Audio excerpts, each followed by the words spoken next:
acontece no centro espírita? Em outras palavras, a gente sabe o que acontece aqui, né? A gente chega, assiste uma palestra, toma um passe. Mas o que eu vou tentar mostrar para vocês é o que a espiritualidade faz durante o trabalho. Antes da gente chegar, o que os espíritos estavam fazendo, como que preparar a câmara de passe, que trabalho tem, como funciona cada trabalho. E nessa imagem aqui, você vai ver que eu vou comentar também sobre alguns aparelhos que a espiritualidade utiliza. Então a gente não tem como saber de todos, mas a espiritualidade utiliza de vários aparelhos para auxiliar no nosso progresso. Então a gente vai falar um pouquinho nos bastidores. O que é os bastidores? Quando a gente está no teatro, a gente fala que os bastidores é a parte de trás, o que os atores fazem, tudo isso. Então vamos contar um pouquinho o que a espiritualidade faz. Então aqui a gente pode ver uma imagem do centro espírita, tá? E aqui a gente vê dois espíritos volitando. Então vamos lá. Esse espírito aqui, ele foi uma pessoa que era espírita, trabalhava no centro espírita, passou pelo desencarne, chegou no mundo espiritual, já estava como um trabalhador e pediu a oportunidade de ver um centro espírita, como funcionava desde o mundo espiritual. Aí então ele chegou no centro espírita. Todo centro espírita tem um espírito protetor da casa, um mentor que direciona todos os trabalhos espirituais. Joel é o mentor dessa casa, que a gente vai mostrar algumas imagens. Marcos é o trabalhador que vai ser assignado para explicar para Tonini, que é o nosso personagem principal hoje, que vai ver o centro espírita, o que está acontecendo lá. Antes de começar o trabalho, antes da gente chegar e tudo mais, a espiritualidade já está trabalhando aqui há muitas horas. Então eles se reúnem para saber o que vão fazer, como vão fazer. Como qualquer tipo de trabalho, a espiritualidade se reúne. Então a gente vê aqui o mentor da casa, com os trabalhadores. E definindo as diretrizes. Nada mais chegar dentro do centro espírita, Tonini achou muito estranho que bem no alto tinha uma luz muito grande, duas na verdade, e tinha uns espíritos lá em cima. Ele perguntou, mas o que são eles? O que estão fazendo? Eu, quando estava no centro espírita, nunca vi isso. Essa aqui é a equipe de segurança da casa espírita. Como que funciona a equipe de segurança? Estamos aqui e tem um espírito que está perturbado, que está perturbando, né? Que quer fazer alguma coisa que saia das diretrizes do centro espírita, no lugar errado, no momento equivocado. Então, esse espírito, esse trabalhador com uma chama de luz, faz com que esse espírito se adormeça. E ele é retirado e encaminhado para a parte do trabalho, para que tudo aconteça com maior segurança, com maior nitidez e tranquilidade. Então, nada acontece por acaso. Mas, porventura, né, tiverem imprevistos, eles estão preparados para acudir e atender, para que seja todo feito de acordo com o programado na reunião do trabalho. Alguma sugestão de que lugar pode ser esse dentro do centro espírita? Uma câmara de passe.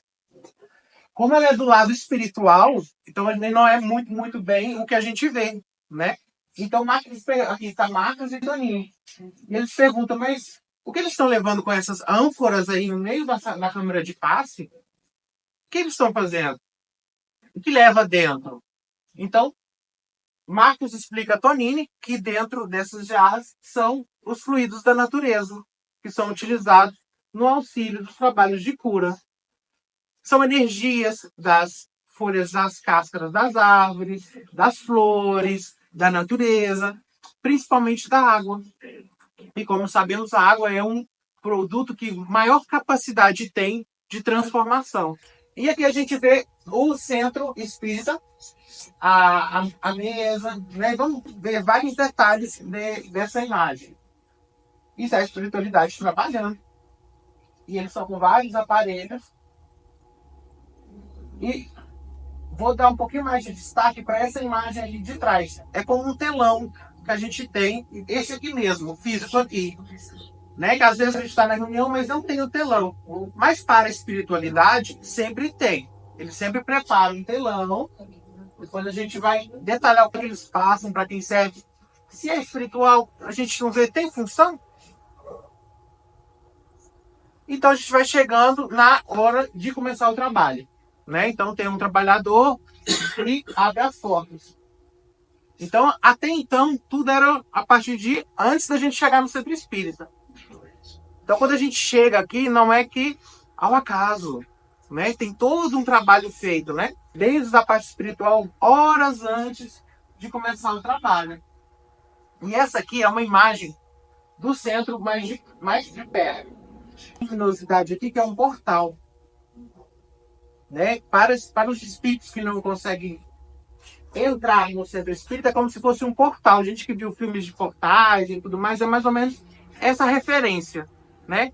Então, o centro espírita tem uma proteção, né? Ele tem várias proteções, mas a gente vai falar dessa que está mais próxima do centro espírita.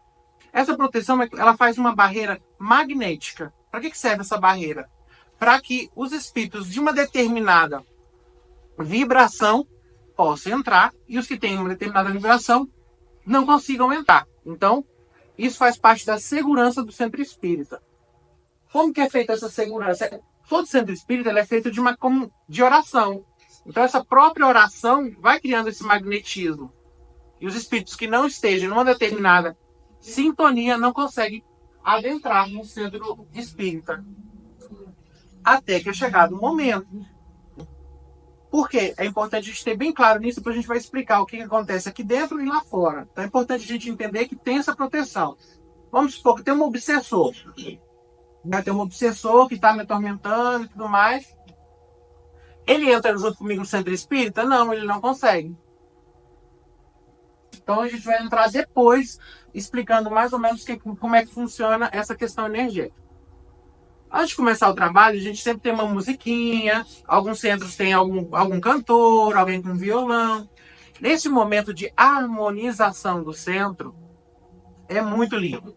É quando, não sei se dá para perceber bem nas imagens, é como se estivesse nevando dentro do centro. Então os médicos que são videntes têm essa facilidade de ver que naquele momento de harmonização que a gente está chegando, está caindo como flocos de neve. Isso ajuda na harmonização. Né? Então vai criando aquele ambiente bem agradável para a gente poder estar sintonizado e aprender. Essa referência dos aparelhos, a primeira versão que a gente tem é no livro Os Mensageiros, que é o segundo livro da série André Luiz. Ele começa a fazer algumas referências dos aparelhos que utilizam a espiritualidade. Então vamos lá. Então nesse momento aqui a gente está no momento de agora. Eu tenho um palestrante dando uma palestra e vocês estão assistindo essa palestra. Então vamos voltar a essa imagem e perceber aqui é o palestrante. Esse palestrante, próximo dele tem um espírito, pode ser o guia do próprio palestrante, pode ser um mentor da casa, né? Todas as pessoas que trabalham na frente dos trabalhos, elas estão diretamente ligadas com a mentoria da casa. Né? Tem 2 trabalhadores aqui dando a sustentação também, encarnados. E a espiritualidade sempre está nos ajudando. No momento que o palestrante está aqui na frente dando, ele também recebe influência da mentoria. Né? Vocês podem perceber que o espírito protetor dele está enviando, né, energia, sai uma luz do espírito para o palestrante. Agora, adianta o palestrante não estudar? Não vou estudar, não vou me preparar, vou chegar lá e o mentor, vou deixar levar. Dá certo? Na grande maioria, não. Por quê? Como é que funciona isso aí? O mentor ele vai utilizar os arquivos, né, o conhecimento, o estudo que o palestrante tem, vai fazer com que vai influenciar alguma história, algum caso, para que essa história, esse caso, ajude as pessoas que estão assistindo.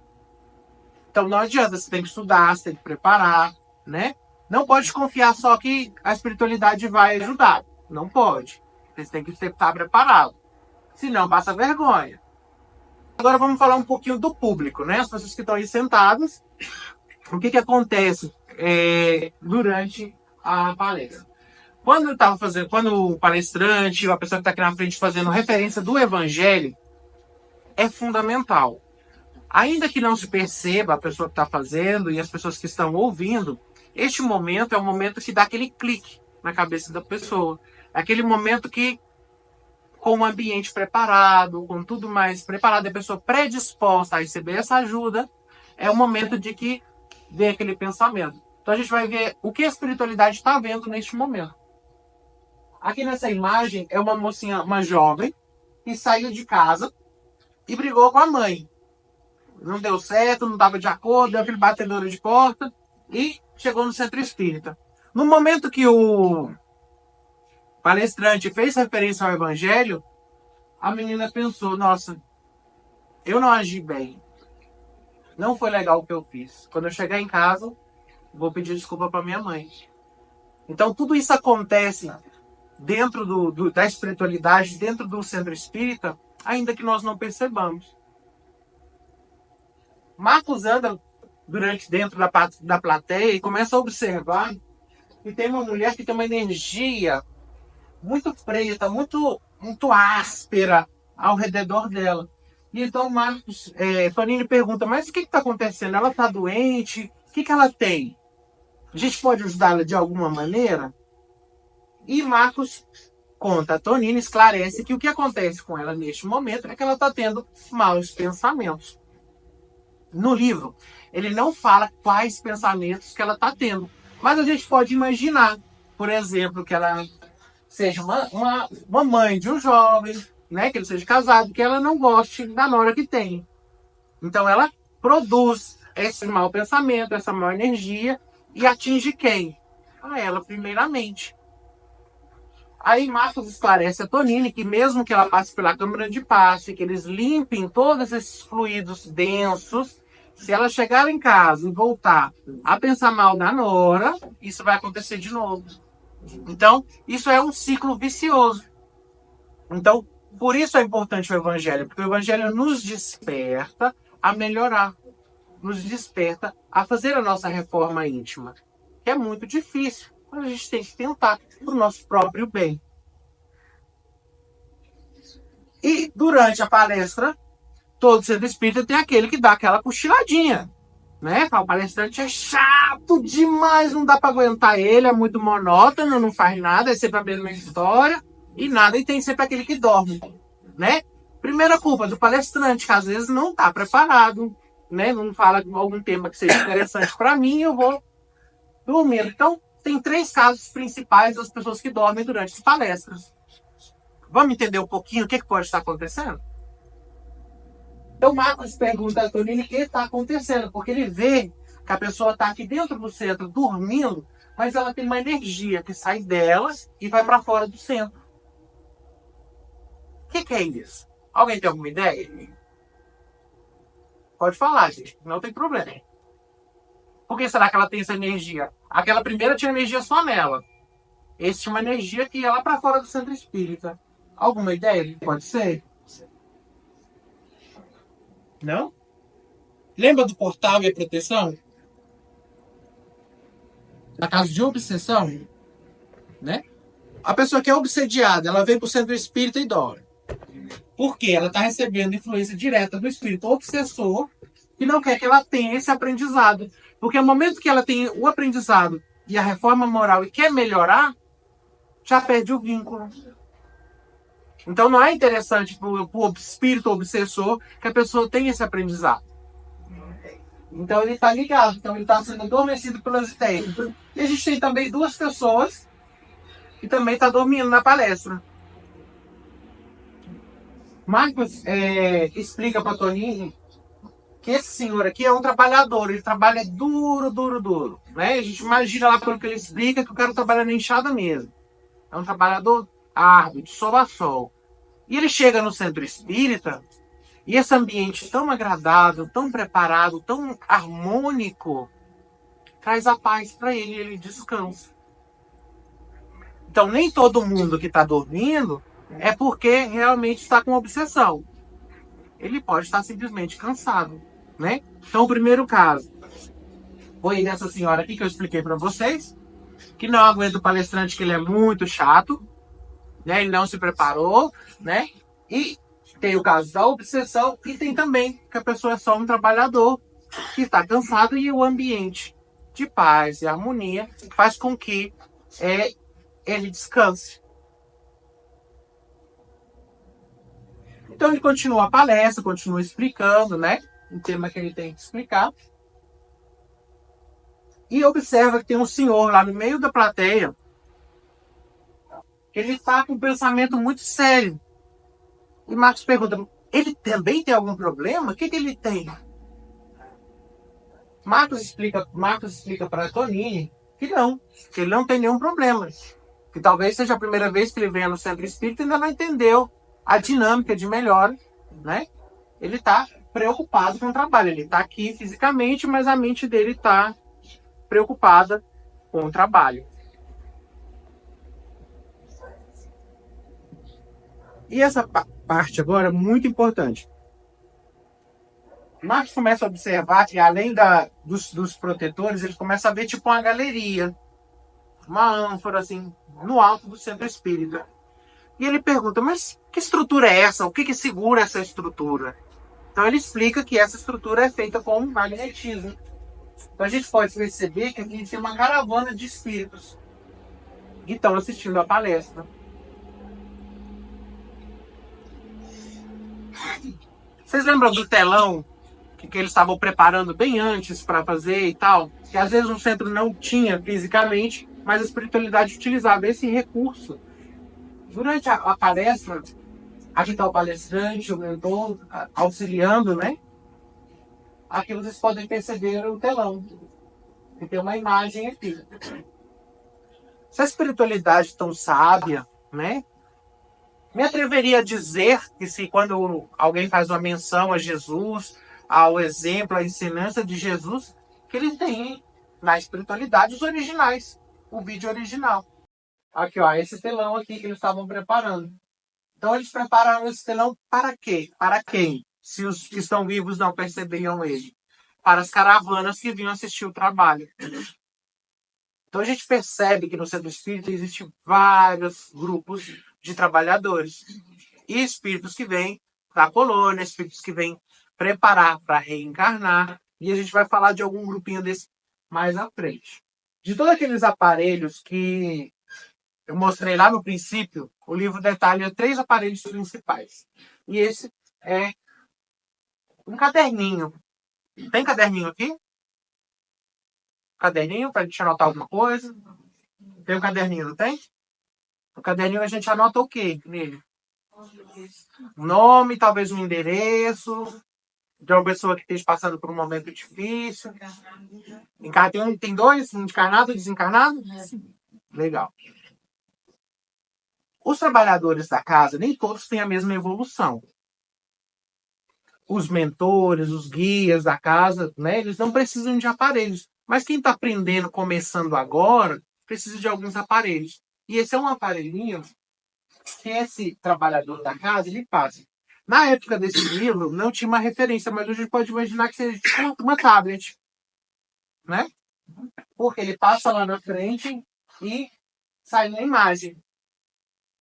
Nessa imagem, aparece um nome, é um nome aleatório, né? Só para explicação de como funciona. E aparece uma imagem de uma senhora. Aqui a gente tem um nome de um homem e uma imagem de uma senhora. E aí, como é que funciona isso? Vamos entender um pouquinho mais. Marcos, quando começa a andar, ele falou assim, mas parece que essa senhora, eu vi ela aqui na plateia. Então a espiritualidade aproxima dessa senhora e vai ver o campo mental dela. Ela anotou o nome e ele percebe o trabalhador da casa se aproximando dessa senhora que anotou o nome no caderninho. Quando ela anotou o nome do caderninho, o que ela estava fazendo? Ela estava intercedendo por alguém. Não é isso? A gente não quer para que essa pessoa seja ajudada. Então a gente vai tentar entender como é que funciona essa ajuda. No livro ele vai tratando um pouquinho do caso. Ela pediu o nome de Antônio. E Antônio é o filho dela. É esse senhor aqui. E quando ele aproxima, ele vê o campo mental da pessoa que ela está pensando e tudo mais. A situação é a seguinte. Ela está sofrendo muito porque ela vê o filho dela sofrer. Resulta que o filho dela se divorciou, né? Foi um divórcio complicado. Ele ficou com 2 crianças e está com pensamento suicida. Então ela já tentou de tudo, ela já orou, ela já rezou, ela falou, eu preciso de uma solução, eu preciso que intercedam pelo meu filho. Então ela chegou e pôs o caderninho de oração. A espiritualidade, vendo a situação, decidiu ajudar. Como é que funciona essa ajuda? Como é que funciona esse pedido? Vamos levar assim, agora a gente está no período político, vamos tentar entender por exemplo.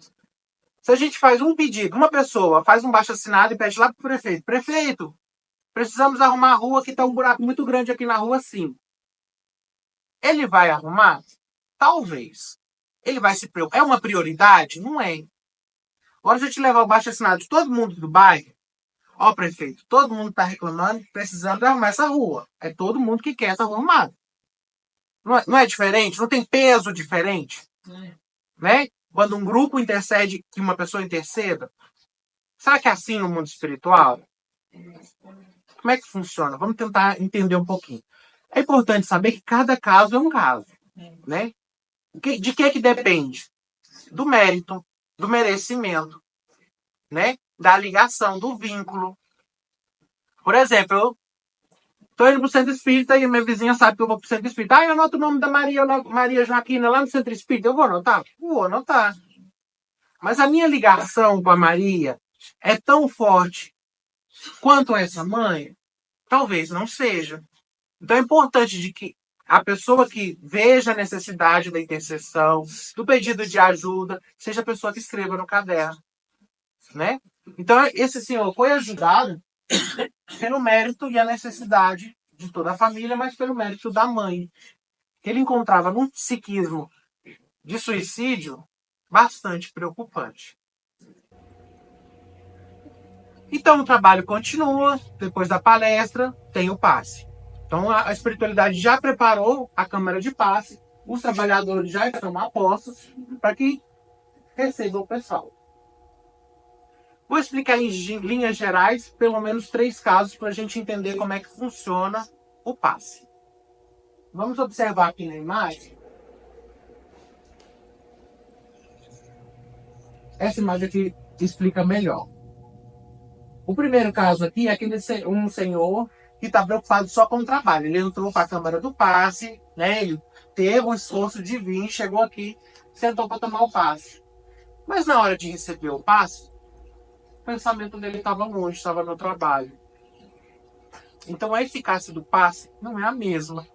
Né? Se quem quer receber não está tão disposto a receber, fica difícil. Vamos ver o caso dessa senhora aqui, ó, dessa jovem aqui. A imagem é um pouco exagerada, mas para que a gente possa entender. A gente sabe o que é um perispírito? Todo mundo sabe o que é? Sabe, sim. Todo mundo sabe? Mas vou dar só uma explicaçãozinha. O nosso corpo é corpo físico, espírito e perispírito. E fica tudo juntinho. Mas no momento que a gente dá passividade, que a gente se entrega para o passe, no momento que existe uma expansibilidade do passe, do perispírito. Eu estou disposta a receber, eu aceito essa ajuda de todo o meu coração. Então, nesse momento, a gente vê a pessoa que recebe um passe com toda eficácia que o passe pode ser. Né? Eu estou disposta a receber, quero receber, vim aqui para isso e estou, né, preparada para isso. Então o passe tem esse efeito. Quando a gente entra lá para a câmara do passe, que a gente está disposto, que a gente eleva o nosso pensamento a Jesus e aceita essa cura, as coisas acontecem. E aqui é um outro caso. Tranquilo, a pessoa entrou, recebeu, mas não teve, né? Não foi tão extrema. Ela recebeu a ajuda que ela precisava. Mas a gente teve dois extremos. Aquela pessoa que está com o pensamento fora, está bem longe do trabalho em si. E aquela pessoa que recebeu o passe normalmente. Eu vim receber, vou lá, sento, põe minha mãozinha para cima, recebo, também. Né? Então, 3 casos. Então, muitas vezes depende de nós. Certa vez, estava muito desesperado, que eu estava passando por uma situação muito complicada. E eu liguei para minha madrinha e perguntei, madrinha, o que é que eu faço? Eu já não sei mais o que fazer, eu não tem por onde eu ir. Né? A gente pediu uma orientação para a espiritualidade, a resposta foi: muitas vezes eu estou do lado para ajudar, mas como não pede, eu tenho que respeitar o livre-arbítrio. Eu falei, tantas vezes indo pro centro e fui orgulhoso, não pedi. Porque às vezes eu achava que a necessidade do outro era maior que a minha. Mas a gente tem que pedir, tem que orar, tem que aceitar, né? Tem que resignar. E às vezes falta isso, né? Às vezes nosso anjo protetor, nosso guia, está aí do lado com a solução preparada para você sair daquele momento difícil, complicado, mas não pede. A espiritualidade superior faz o quê? Respeita nosso livre-arbítrio. Aí ele começa a andar, ver vários casos de passe e vai vendo água fluidificada.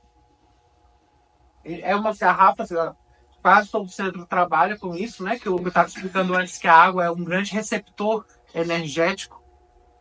A espiritualidade coloca nessa água fluidos benéficos. Então é importante que, né, que cada um tenha a sua garrafinha. Porque nem todo mundo precisa do mesmo medicamento. Não é verdade? Eu tenho um problema, a mim dói as pernas, outro dói a cabeça, né? Às vezes eu tenho um problema que não é de dor física, é de teor obsessivo, psicológico, e a gente tem que ter a humildade de pedir ajuda e aceitar essa ajuda. E uma das maneiras de se ajudar no centro espírita é recebendo a água fluidificada. Né? Quando a gente sai da câmara de passe, geralmente tem um copinho ali.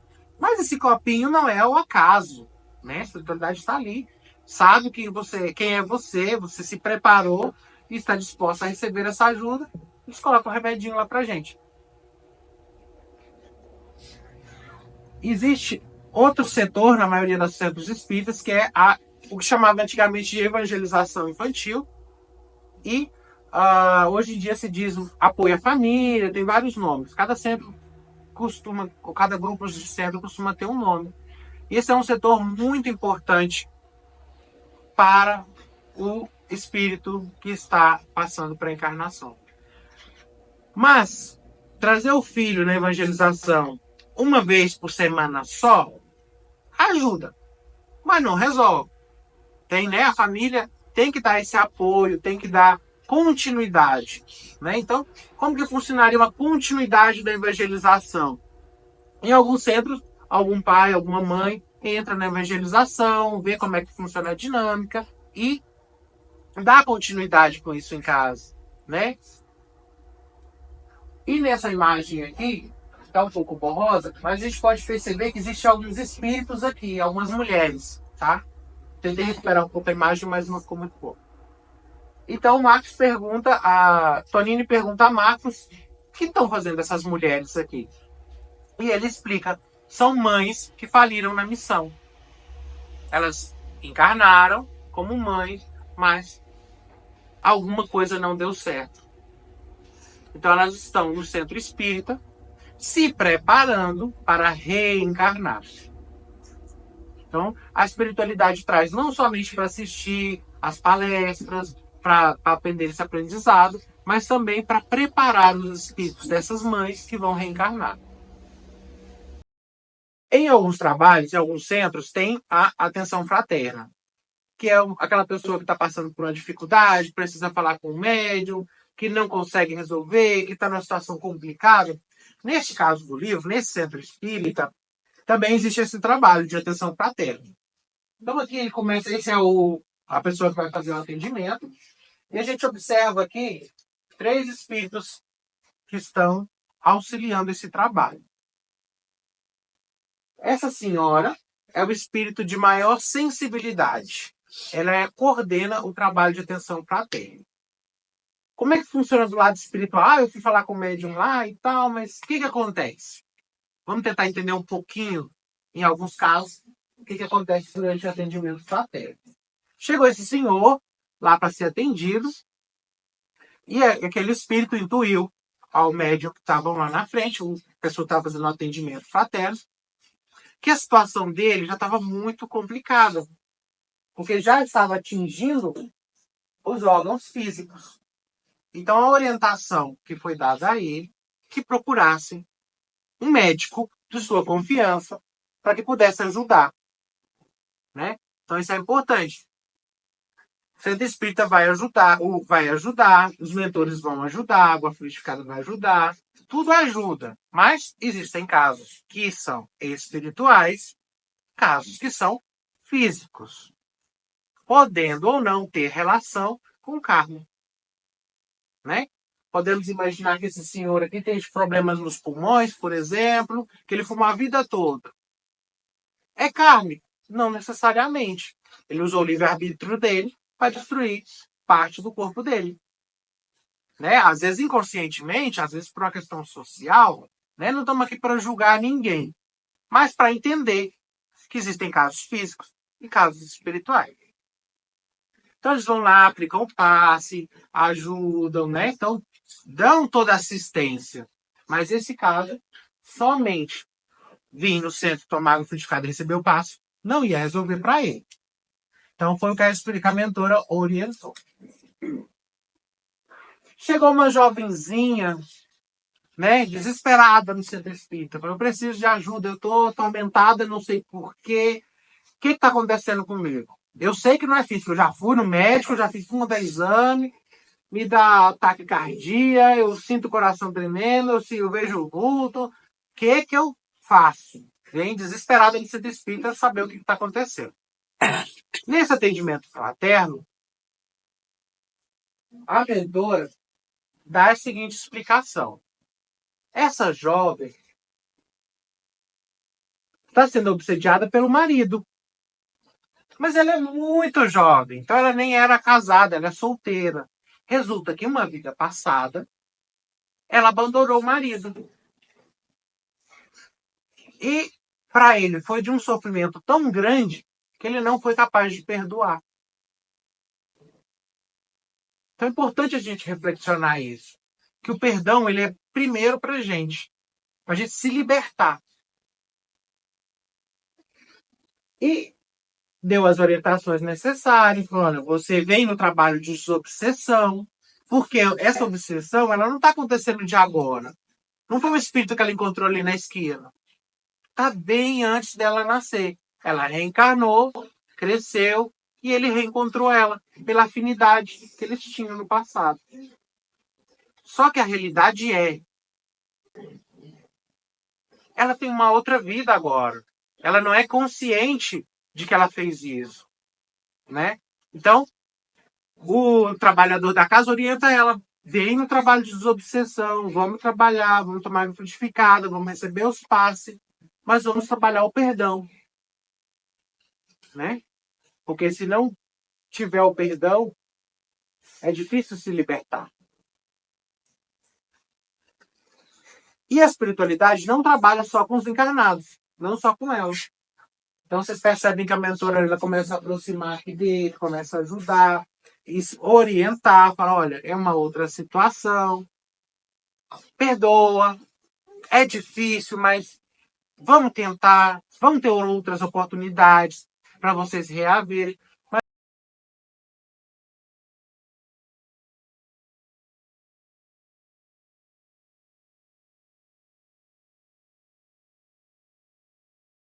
Mas o único caminho é o perdão. Então, Marcos dá algumas orientações para Toni, dá uma explicada geral de como funciona, tudo direitinho. E o trabalho da espiritualidade continua, né? O espírito veio para ser atendido, mas ele não vai voltar com ela. A espiritualidade vai encaminhar esse espírito, vai orientar, vai levar ele a entender que ele ficar dificultando a encarnação dela não vai ajudar, não vai chegar ao perdão. Então a espiritualidade se divide em dois grupos no final do trabalho. A gente já foi embora, tomou passe, bebeu água frutificada. Divide em dois grupos principais de trabalho. Porque aqui a gente pode perceber que a espiritualidade está levando, né, os espíritos sofredores, está encaminhando para algum lugar. Né? No centro espírita, que tem trabalho de mediunidade, que tem o trabalho de desobsessão com a mediunidade, esse próprio espírito pode se manifestar, né, para ter aquele choque fluídico, aquela energia, né, que ele já está desprendido, perdido na obsessão, fraco, né, ou forte no sofrimento e no ódio, né, talvez esse mecanismo que o centro espírita tem para desenvolvimento dos médiuns e auxílio dos espíritos sofredores também pode ser um caminho para onde pode ser levado esse espírito, né? Ele pode passar por várias etapas. E quando a gente termina o trabalho, a gente já foi embora, a espiritualidade vai finalizando o trabalho por aqui e saem várias equipes, né? Algumas equipes levando os obsessores que porventura aqui vieram e outras equipes vão auxiliar nos lares. Porque quando a gente está no centro espírita, a gente faz a oração, não faz? A gente não lembra da família da gente, não lembra daquela pessoa que está sofrendo, né? Às vezes a gente não anotou no caderno de oração, mas a gente fez aquele pensamento e é uma pessoa que tem afinidade com a gente, a espiritualidade está vendo, né? Nosso campo mental ele é visto pela espiritualidade. Então, sai uma equipe de espíritos para ajudar e visitar os lares. Então, pessoal, esse é um pouquinho que eu queria contar para vocês sobre o lado espiritual do Centro Espírita. Obrigado.